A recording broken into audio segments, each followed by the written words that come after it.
ऐसो इहो संसार पेखना, रहन न को पहिया रे। सूधे सूधे रेग चलो तुम, ना तर को धक्का दबई है रे। बारे बूढ़े तरने भैया, सब हूँ जम लै जहिया रे। मानस बपरा मूसा कीनो, नीच बिलैया खई है रे। तनवंता अर निर्तन मनई, ताकि कछु न कानी रे। राजा प्रजा सम कर मारे, ऐसो काल बडानी रे। हर के सेवक जो हर पाए, तिन की कथा निरारी रे। आवे न जाहे न कबहू मरते, पार ब्रह्म संगारी रे। वाहिगुरु जी का खालसा, वाहिगुरु जी की फतेह। साहिब श्री गुरु ग्रंथ साहिब जी की गोद विच जुड़ बैठे सतगुरु जी का अपना आपा गुरु खालसा साध संगत जीओ। जीवन ते मौत ये दोवें एक दूसरे दे पूरक ने। साडा इतिहास जन्म साखियाँ एक कथा बयानदियाँ ने। सियालकोट का शहर गुरु नानक पातशाह भाई मरदाने नूं टका दे के शहर च भेजते हैं कि एक पैसे का सच ते एक पैसे का झूठ लैके आ। पारखू कोई हुंदा, एक भाई मूले नाम का दुकानदार, वो टका रख लैंदा ते कागज़ ते लिख दिंदा मरना सच ते जिउणा झूठ। नाल ही नाल गुरु नानक साहब वाल भी वो तुरिया आउंदा है। लेकिन जदों परख हुंदी है, दूसरी उदासी वेले गुरु साहब उत्थों दी लंघदे ने ते फिर वो भाई मूला सामने नहीं हुंदा, वो लुक जांदा है, क्योंकि फिर दूसरा पासा भारी हो जांदे। सलोक वारां ते वधीक दा एक सलोक जिहड़ा अक्सर साडे कीर्तनी सिंह भी गायन करते हैं, असी भी शहीदी दीवाना ते बोलते हैं कि जो तो प्रेम खेलन का चाओ, सिर तर तली गली मेरी आओ। इत मार्ग पैर तरीजै, सिर दीजै कान न कीजै। अर्थ साफ है कि जे तैनू प्यार की खेड खेडण का शौक है तो सिर नूं तली ते रख लै ते मेरी गली विच आ जा। इस रस्ते ते जिसने भी पैर पाया उसने सिर दे दिता है, पिठ नहीं दिखाई है। पर इस दे नाल ही अगला सलोक वारां ते वधीक साडे वर्गे बहुतियां दी मानसिक अवस्था नूं बयानदा है। नाल किराड़ा दोस्ती, कूड़ै कूड़ी पाए, मरण न जापे मूलिया, आवे किसै थाए। ये कोई जाति सूचक लफज नहीं है। किराड़ बिरती है, बणक बिरती है, जिहड़ी बिरती हाण ते लाभ विचारदी है। मैं की खट्टिया, जे मैं इस पासे लगांगा मैनू की मिलेगा। ये जदों ये बिरती दे नाल साडी दोस्ती हुंदी है, इस बिरती दे नाल असी जुड़ जाने हैं, तो फिर असी कूड़ दे रस्ते ते तुर पैंदे हैं ते कूड़ा कूड़ी पाए। कूड़ दा अल्टीमेट रिजल्ट भी कूड़ ही निकलेगा। तो फिर मूले नूं भी जिवें मौत भुल गई सी कि असी कित्थों आए हैं, कित्थे जाना है, जीवन का मकसद की है। ये सवाल इंसानी जहन के अंदर लगभग 8-9 हज़ार साल की सिविलाइजेशनस की जां तहजीबां की हिस्टरी है। तो ये सवाल जदों ही मनुख ने अपने अंदर वाल झाकिया, उस दे अंदरों ये सवाल उठिया, मैं कौन है, मैं कित्थों आया, मैं कित्थे जाना है, जीवन का मकसद की है। तो उस मकसद के जवाब चों बहुत सारे स्कूल ऑफ थॉट, वो ग्रीक्स होण, ग्रीक्स दे, यूनान दे, वो बाद दे विच सैमेटिक 3 वड्डे धर्म होण, जूडाइज़म, क्रिश्चियनिटी, इस्लाम। साडे खिते दे अंदर ब्राह्मणवाद ऋग्वेद दे नाल 3500 साल पहला शुरू हुंदा है, जैन मत, बुद्ध मत, तो फिर गुरु नानक साहब इस धरती दे उत्ते प्रकाशमान हुंदे ने एक नवें थॉट दे नाल। वो थॉट जिहड़ा पहलियां नूं ये दस्सण दी कोशिश करदे कि सच दा रस्ता की है, तो सच जीवन दे अंदर अप्लाइड है।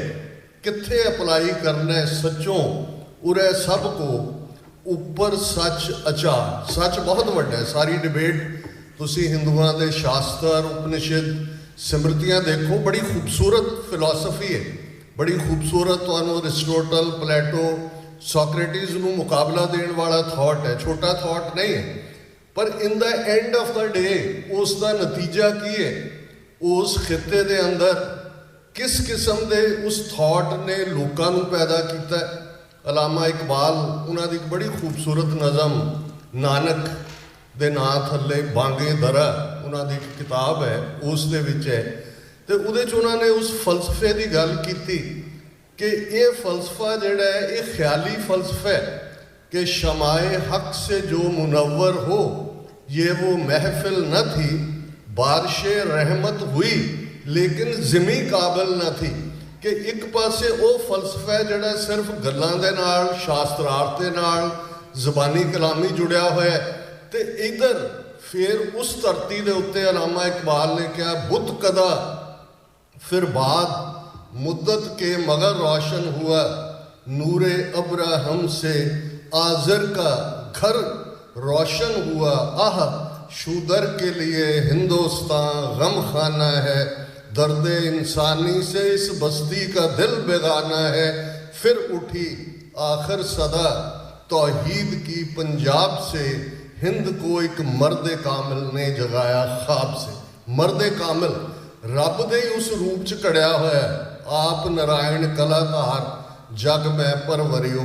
ते वो बुलंद आवाज़ उस धरती दे उत्ते आई कि अपना आप देख, तू कौन है, तेरे जीवन का मकसद की है।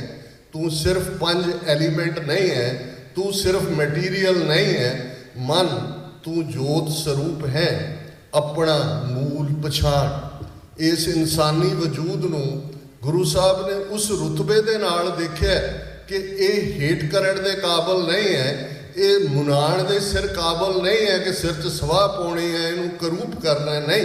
ये तो वो रूप है जिस बारे गुरु साहब ने फरमाया कि इस देही को सिमरै देव, सा देही पज हर की से। देव एंजल्स, एंजल्स भी ये ड्रीम करते हैं कि असी ह्यूमन बीइंग बन जाइए, जिहड़े एहसास, जिहड़े तत्त, जिहड़ियां फीलिंग्स जदों असीं एक दूसरे नूं मिलते हैं, एक दूसरे नाल कम्यूनीकेट करते हैं, एंजल्स का वजूद नहीं हुंदा। तुसीं क्रिश्चियनिटी, इस्लाम, जूडाइज़म, हिंदू थॉट सब च देखो, वो हवा च लटकते होंदे ने, ते फरिश्ते जां एंजल्स ह्यूमन बीइंग दी बैक एंड कॉल ते हुंदे ने। जिहड़े डिवाइन बीइंग ने उन्हां कोल फरिश्ता आके पुछदा है, दस मैं तेरे लिए की करा। ते गुरु साहब ने फरमाया कि इन्ना उत्तम ये वजूद है कि जो ब्रह्मंडे सोई पिंडे, जो खोजे सो पाए। जो अकाल पुरख ने ब्रह्मंड के अंदर रखा होया है, कॉस्मोस च रखा होया है, कई धरतियाँ, कई सूरज, कई गलैक्सीज, कई तारे, कई सितारे, जो सारे ब्रह्मंड च है वो पिंडे बॉडी के अंदर रखा होया है। ये सिक्खी का मूल फलसफा है। अज जदों असी भाई महेंद्र सिंह जी की जिंदगी को सैलीब्रेट कर रहे हैं, कीर्तन का आनंद, कीर्तन दियाँ लोड़ियाँ तो वड्डी होर कोई ट्रिब्यूट नहीं होंदी, लफ्ज़ां का कोई बहुता वजूद नहीं होंदा।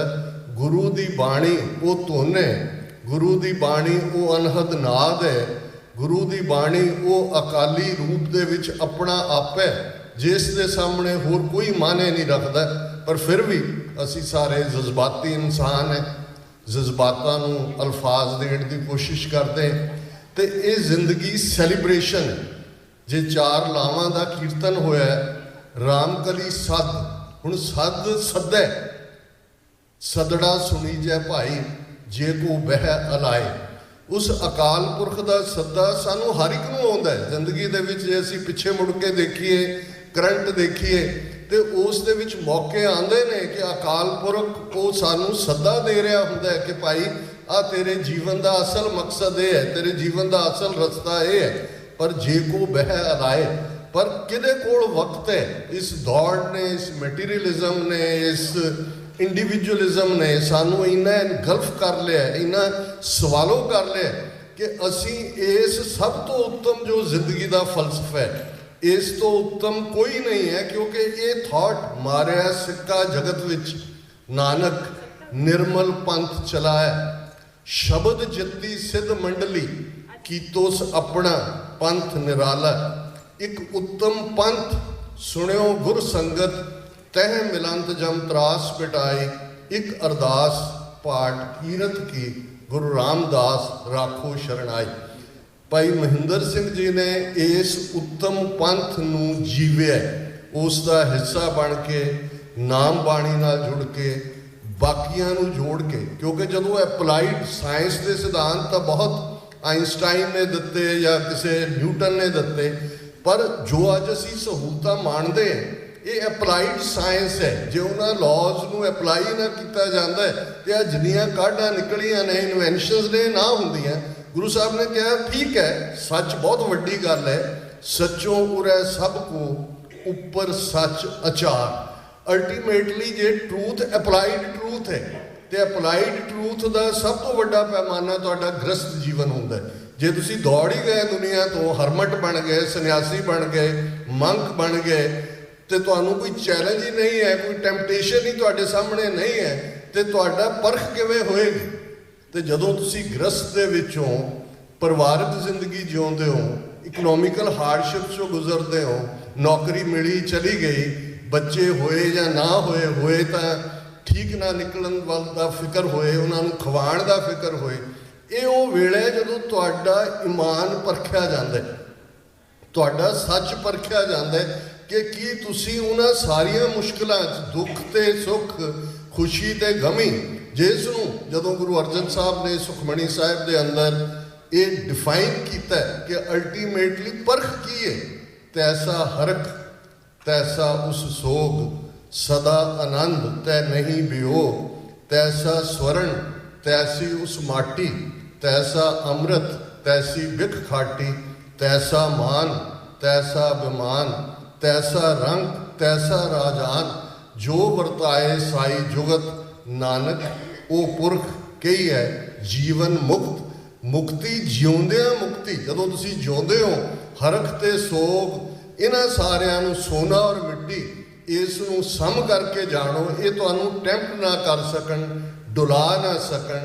यही गुरसिੱਖੀ जीवन जिउणा है और यही वो गुरमुख बनना है, जिस गुरमुख की भाल दे विच गुरु नानक साहब ने जो फरमाया सिद्धां दे नाल तुसीं सिद्ध गोश वो डायलॉग नूं देखदे हो कि अल्टीमेटली वही ट्रूथ है जिहदे अगे फिर वो सिद्ध भी झुकते रहे कि वो आखण कि सिद्ध बोलन शुभ बचन, धन नानक तेरी वड्डी कमाई। ये थॉट की गल है, लड़ाई थॉट्स की है। अज भी कदे कोई हंटिंगटन की गल करता है, क्लैश ऑफ सिविलाइजेशनस की, मिडल ईस्ट क्राइसिस नूं असीं देख रहे हैं, इनू किवें सिविलाइजेशनल क्राइसिस कहा जा रहा है।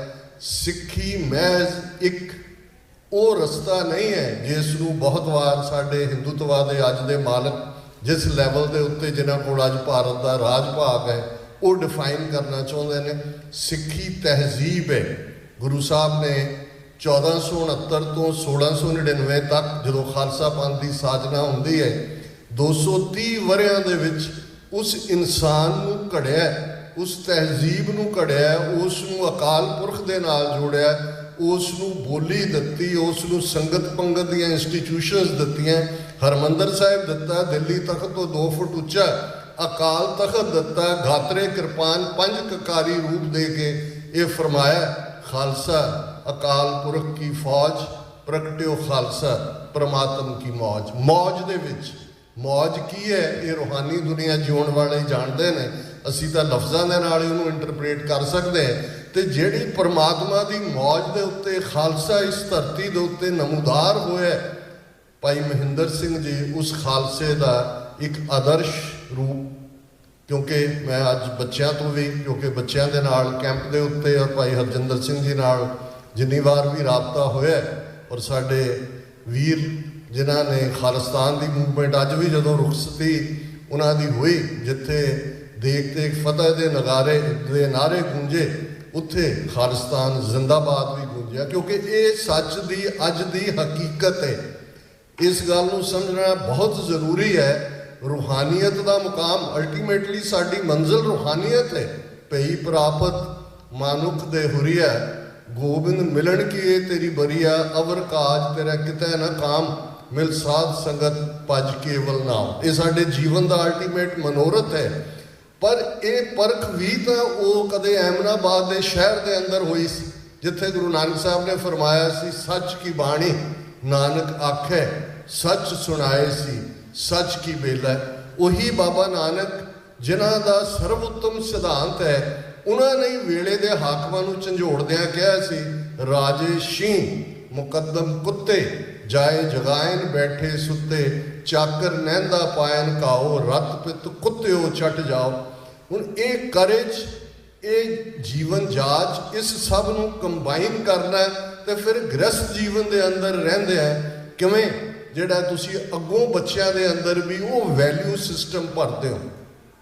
ਅੱਜ ਦੇ ਦੀਵਾਨ 'ਚ ਸਾਡੇ ਵੀਰ ਸੁਖਵਿੰਦਰ ਸਿੰਘ ਜਿਹੜੇ TV 84 ਦੀ ਟੀਮ ਨੂੰ ਇੱਥੋਂ ਰਨ ਕਰਦੇ ਨੇ, ਉਹ ਵੀ ਆਏ ਨੇ। ਔਰ ਅੱਜ ਜਦੋਂ ਉੱਥੋਂ ਨਿਕਲੇ ਕ੍ਰੀਮੇਟੋਰੀਅਮ ਤੋਂ ਬਾਅਦ, ਤੇ ਕਹਿਣ ਲੱਗੇ ਕਿ ਵੀ ਅੱਜ ਸਮਝ ਆਈ ਕਿ ਵੀ ਕਿਵੇਂ ਜਿਨ੍ਹਾਂ ਪਰਿਵਾਰਾਂ ਦੇ ਵਿੱਚ ਸਿੱਖੀ ਹੈ, ਬਜ਼ੁਰਗਾਂ ਦੀ ਕਿੰਨੀ ਵੱਡੀ ਕੰਟਰੀਬਿਊਸ਼ਨ ਜਾਂ ਦੇਣ ਹੁੰਦੀ ਹੈ, ਉਹ ਤੁਸੀਂ ਮਹਿਸੂਸ ਕਰ ਸਕਦੇ ਹੋ।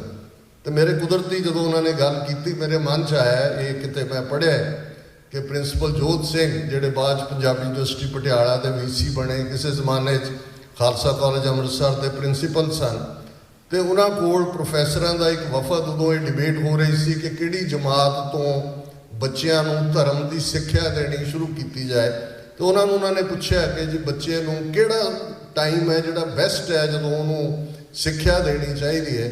ਤੇ ਉਸਨੇ ਕਿਹਾ ਬੱਚੇ ਦੇ ਜਨਮ ਤੋਂ 25 ਸਾਲ ਪਹਿਲਾਂ। ਸੋ ਜ਼ਾਹਰ ਹੈ ਕਿ ਬੱਚੇ ਦੇ ਮਾਪਿਓ, ਜਿਸ ਘਰ ਦੇ ਵਿੱਚ ਧਰਮ ਦੀ ਗੱਲ ਹੈ, ਜਿੱਥੇ ਹੱਕ ਹਲਾਲ ਦੀ ਕਮਾਈ ਹੈ, ਜਿੱਥੇ ਮਾਵਾਂ ਜਪਜੀ ਪੜ੍ਹਦੇ ਆ, ਆਟਾ ਗੁੰਨਦੀਆਂ ਨੇ, ਬੱਚਿਆਂ ਨੂੰ ਤਿਆਰ ਕਰਕੇ ਸਕੂਲ ਤੋਰਦੀਆਂ ਨੇ, ਜਿੱਥੇ ਸ਼ਾਮ ਨੂੰ ਪਰਿਵਾਰ ਬਹਿ ਕੇ ਰਹਿਰਾਸ ਕਰਦਾ ਹੈ, ਜਿੱਥੇ ਦਸਵੰਧ, ਭਾਈ ਹਰਜਿੰਦਰ ਸਿੰਘ ਜੀ ਦੱਸ ਰਹੇ ਸੀ ਕਿ ਨੌਕਰੀ ਦੇ ਦੌਰਾਨ ਕਿਵੇਂ ਲਿਟਰਲੀ ਅਸੀਂ ਤਾਂ 500,000 ਕਿਸੇ ਗੁਰਦੁਆਰੇ ਨੂੰ ਦੇ ਕੇ ਸਮਝਦੇ ਹਾਂ ਜੀ ਧਰਮ ਅਰਥ ਕਰ ਦਿੱਤਾ। ਜੇ ਇਹ ਇੰਸਟੀਟਿਊਸ਼ਨ ਗੁਰੂ ਰਾਮਦਾਸ ਜੀ ਨੇ, ਗੁਰੂ ਅਰਜਨ ਸਾਹਿਬ ਨੇ ਐਸਟੈਬਲਿਸ਼ ਕੀਤੀ, ਦਸਵੰਧ ਦਾ ਮਤਲਬ ਦਸਵੰਧ ਹੈ, ਐਗਜ਼ੈਕਟਲੀ 1/10। ਤਾਂ ਉਹਨਾਂ ਨੇ ਕਿਹਾ ਜੀ ਗਿਣ ਕੇ ਪੈਨੀਆਂ ਤੱਕ ਉਹ ਕੱਢ ਕੇ ਫਿਰ ਬਾਕੀ ਜਿਹੜਾ ਹੈ ਉਹ ਖਰਚੇ ਲਈ ਇਸਤੇਮਾਲ ਹੁੰਦੇ ਸੀ। ਇਹ ਜਦੋਂ ਅਸੀਂ ਵੈਲਿਊ ਸਿਸਟਮ ਦੇਖਦੇ ਹਾਂ, ਅੱਜ ਅਸੀਂ ਫਿਕਰਮੰਦ ਹੈ ਸਾਡੇ ਬੱਚੇ ਬੱਚੀਆਂ ਕਿਵੇਂ ਸਾਡੇ ਸਿੱਖੀ ਮੰਡਲ 'ਚ ਰਹਿਣ, ਸਿੱਖੀ ਦਾ ਪ੍ਰਚਾਰ ਕਿਵੇਂ ਹੋਏ, ਕਦੇ ਅਸੀਂ ਕਿਸੇ ਨੂੰ ਦੋਸ਼ ਦਿੰਦੇ ਹਾਂ, ਕਦੇ ਕਿਸੇ ਨੂੰ ਦੋਸ਼ ਦਿੰਦੇ ਹਾਂ। ਮੈਂ ਸਮਝਦਾ ਵੀ ਅੱਜ ਇਹਦੇ 'ਚ ਕੋਈ ਸ਼ੱਕ ਨਹੀਂ ਹੈ ਕਿ ਹਿੰਦੂਤਵੀ ਹਾਕਮਾਂ ਨੇ ਆਲ ਆਊਟ ਟੋਟਲ ਵਾਰ ਸਿੱਖਾਂ ਦੇ ਖਿਲਾਫ ਵਿੱਢੀ ਹੋਈ ਹੈ। ਉਹ ਫਿਜ਼ੀਕਲ ਵੀ ਹੈ, ਹਿਸਟੋਰੀਕਲ ਵੀ ਹੈ, ਇਕਨੋਮਿਕਲ ਵੀ ਹੈ, ਕਲਚਰਲ ਵੀ ਹੈ, ਲਿੰਗੁਇਸਟਿਕ ਵੀ ਹੈ, ਸਾਈਕੋਲੋਜੀਕਲ ਵੀ ਹੈ, ਜਿੰਨੇ ਆਸਪੈਕਟ ਨੇ। ਤੇ ਫਿਰ ਹੁੰਦਾ ਵੀ ਇੰਨਾ ਵੱਡਾ ਚੈਲੰਜ ਅਸੀਂ ਇਸ ਸਾਰੇ ਨੂੰ ਕਿਵੇਂ ਕੰਕਰ ਕਰਨਾ ਹੈ। ਤੇ ਮੇਰਾ ਇਹੀ ਇਸ 'ਤੇ ਕਹਿਣਾ ਹੈ ਕਿ ਆਪੋ ਆਪਣੇ ਘਰ ਸੰਭਾਲ ਲਈਏ। ਜਿਨ੍ਹਾਂ ਘਰਾਂ ਦੇ ਅੰਦਰ ਇਮਾਨਦਾਰੀ ਦੀ ਕਮਾਈ ਹੈ, ਹੱਕ ਹਲਾਲ ਦੇ ਉੱਤੇ ਵੀ ਬਹੁਤ ਜ਼ੋਰ ਹੈ, ਇਸ ਵੱਲ ਵੀ ਸਾਡਾ ਧਿਆਨ ਹੁਣ ਘਟਦਾ ਜਾਂਦਾ ਹੈ। ਬਾਈ ਐਨੀ ਮੀਨਸ ਪੋਸੀਬਲ ਅਸੀਂ ਇਸ ਕਿਸਮ ਦਾ ਐਟੀਟਿਊਡ ਬਣਾ ਰਹੇ। ਘਰਾਂ ਦੇ ਅੰਦਰ ਜਿੱਥੇ ਅਸੀਂ ਬੱਚੇ ਬੱਚੀਆਂ ਨੂੰ ਪਰਪੱਕ ਕਰਕੇ ਤੋਰਾਂਗੇ, ਉਹਨਾਂ 'ਚੋਂ ਹੀ ਫਿਰ ਅਲਟੀਮੇਟਲੀ ਹਰ ਸ਼ੋਭੇ ਦੇ ਯੋਧੇ ਨਿਕਲਣਗੇ। ਕੋਈ ਭਾਈ ਨੰਦ ਲਾਲ ਦਾ ਰਸਤਾ ਅਖਤਿਆਰ ਕਰੇਗਾ, ਕੋਈ ਭਾਈ ਕਨਈਆ ਜੀ ਦਾ ਕਰੇਗਾ, ਕੋਈ ਭਾਈ ਬਚਿੱਤਰ ਸਿੰਘ ਵਾਂਗ ਨਾਗੜੀ ਵਰਸ਼ਾ ਹੱਥ 'ਚ ਲੈ ਕੇ ਗੁਲਾਮੀ ਦੇ ਸੰਗਲ ਕੱਟਣ ਦੇ ਲਈ ਤੁਰ ਪਏਗਾ। ਸਤਿਗੁਰੂ ਰਹਿਮਤ ਕਰਨ। ਮੇਰੇ ਵੱਡੇ ਭਾਗ ਨੇ ਕਿ ਮੈਂ ਅੱਜ ਬਜ਼ੁਰਗਾਂ ਨੂੰ, ਮੈਨੂੰ ਵੈਸੇ ਤਾਂ ਮਿਲਣ ਦਾ ਇਤਫਾਕ ਨਹੀਂ ਹੋਇਆ, ਉਹਨਾਂ ਦੇ ਅੰਤਮ ਇਸ ਯਾਤਰਾ ਦੇ ਵੇਲੇ ਮੈਂ ਉਹਨਾਂ ਦੇ ਦੀਦਾਰ ਕੀਤੇ ਨੇ। ਬਾਕੀ ਜਿਵੇਂ ਮੈਂ ਕਿਹਾ ਸੀ ਕਿ ਤੁਸੀਂ ਬਾਗ ਤੋਂ ਅੰਦਾਜ਼ਾ ਲਾ ਸਕਦੇ ਹੋ ਕਿ ਇਸ ਬਾਗ ਦੇ ਮਾਲੀ ਨੇ ਕਿੰਨੀ ਮਿਹਨਤ ਦੇ ਨਾਲ ਇਹਨਾਂ ਬੂਟਿਆਂ ਨੂੰ ਲਾਇਆ, ਇਹਨਾਂ ਬੂਟਿਆਂ ਨੂੰ ਸਿੰਜਿਆ, ਤੇ ਉਸ ਬਾਗ ਦੇ ਮਿੱਠੇ ਫਲ ਆਪਣੇ ਆਪ 'ਚ ਦੱਸਦੇ ਨੇ ਕਿ ਬਾਗਬਾਨ ਦੀ ਮਿਹਨਤ ਕਿੰਨੀ ਹੈ। ਸਤਿਗੁਰੂ ਰਹਿਮਤ ਕਰਨ। ਜਿੱਥੇ ਅਸੀਂ ਗੁਰੂ ਚਰਨਾਂ 'ਚ ਅਰਦਾਸ ਕਰਦੇ ਹਾਂ, ਇਹ ਲਫ਼ਜ਼ ਵੀ ਜਿਵੇਂ ਸਾਰਾ ਪਰਿਵਾਰ ਜੁੜ ਕੇ ਕੀਰਤਨ ਕਰਦਾ ਹੈ, ਉੱਥੇ ਵੀ ਉਹਨਾਂ ਨੂੰ ਟ੍ਰਿਬਿਊਟ, ਇੱਥੇ ਵੀ। ਔਰ ਇਹ ਲਾਵਾਂ ਦੇ ਨਾਲ ਵਧਾਈ ਮੈਨੂੰ ਬਹੁਤ ਚੰਗਾ ਲੱਗਦਾ ਹੈ, ਕਿਉਂਕਿ ਬਹੁਤ ਵਾਰ ਅਸੀਂ ਲਾਵਾਂ ਵੀ ਵਿਆਹ ਦੇ ਨਾਲ ਹੀ ਜੋੜੀਆਂ ਹੋਈਆਂ ਨੇ। ਹੁਣ ਉਹੀ ਰਾਗ ਸੂਹੀ ਦੇ ਵਿੱਚ ਲਾਵਾਂ ਨੇ, ਤੇ ਭਗਤ ਰਵਿਦਾਸ ਜੀ ਦਾ ਜਿਹੜਾ ਹੁਕਮਨਾਮਾ ਸ਼ਬਦ ਆਇਆ ਉਹ ਵੀ ਰਾਗ ਸੂਹੀ ਹੈ। ਹੁਣ ਸੂਹੀ ਜੋਏ ਦਾ, ਖੁਸ਼ੀ ਦਾ, ਐਕਸਲ ਜਿਹਨੂੰ ਅਸੀਂ ਸਪਿਰਿਚੁਅਲ ਐਕਸਟੈਸੀ ਕਹਿੰਦੇ, ਉਸ ਦਾ ਰਾਗ ਹੈ कि भाई ये आना जाना आवन जान एक खेल बनाया, ये तो एक खेड है। कौन मुआ रहे कौन मुआ, ब्रह्म ज्ञानी मिल करो विचारा, ये तो चलत पाया। ये तो एक जर्नी है, सानू एक ट्रांजिट सी इस धरती का। उस ट्रांजिट च असी की कारगुजारी की, साडा सफ़र अगे का शुरू होया। इसलिए साडी खालसाई जबान दे विच मरण दे लई शब्द ही चढ़ाई करना है। चढ़ाई असेंडेंस ही है, कोई ढैंदी कला की गल नहीं है। एक कंटीन्यूटी है सफ़र की। सतगुरु रहमत करन। संबत साहा लिखिया, मिलकर पावो तेल, देहो सजन असीसड़ियाँ, जो होवे साहिब सो मेल, घर कर एहो पहुँचा, सदड़े नित पवन, सदनहारा सिमरिया, नानक से दे आवन। वाहिगुरू जी का खालसा, वाहिगुरू जी की फतेह।